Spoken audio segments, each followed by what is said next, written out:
age of 10, I knew I wanted to be self-employed. I didn't know how, I didn't know what, but I knew I was going to be self-employed. And by listening to him, I knew I wanted to be retired at 35. I always felt like I could do more. I always felt like I could do more. So I would hold down multiple jobs. In the summertime, I'd hold 2 or 3 jobs down. Even in your teens? Yeah. And then once I got my license, it was at least 3 jobs during the summertime and Wow. 1 to 2 jobs. Did you have time for girlfriends? Well, at least I wasn't very experienced in that end of the world. You know, I was very insecure with myself. Uh-huh. I didn't have a whole lot of self-confidence. So, you know, never be afraid to ask.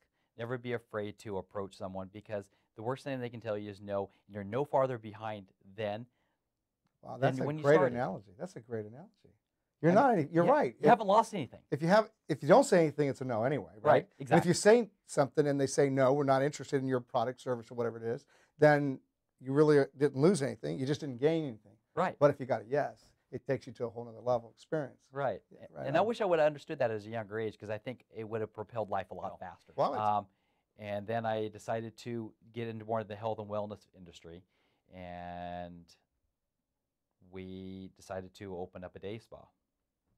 But this is at a point, so I knew I had to go to school.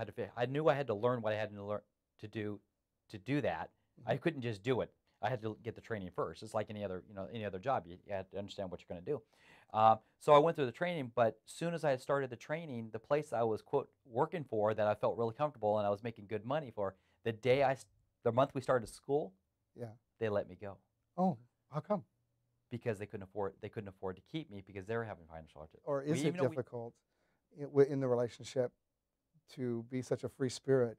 Because I look at an entrepreneur as someone who has a free spirit about them. We have so much faith about ourselves and what we can do because of our dream. Yeah. How did that affect your relationship? You know, it's funny you mention that, because they don't get it. As much as you love them, as much as they love you. Not going to say anything.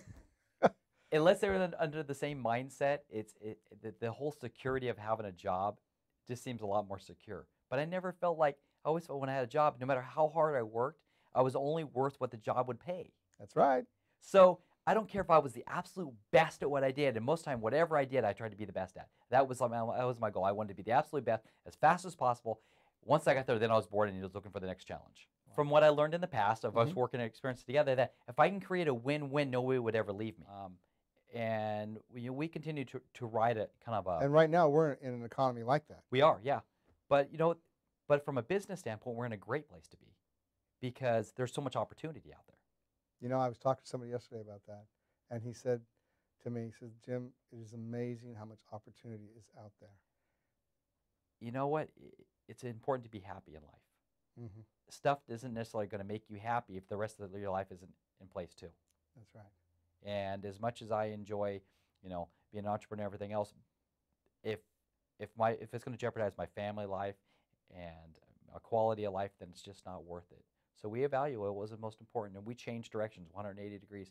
We got rid of a lot of stuff. Well, and if I have to say prioritize what's most important in your life.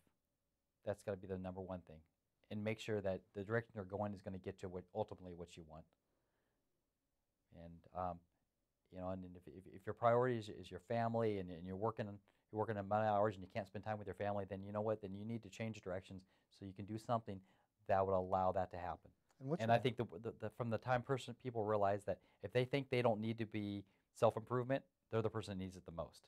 Isn't that the truth? Yeah. Isn't that the truth? And the more you know, and gosh knows I want to know more, the more how little you realize you know.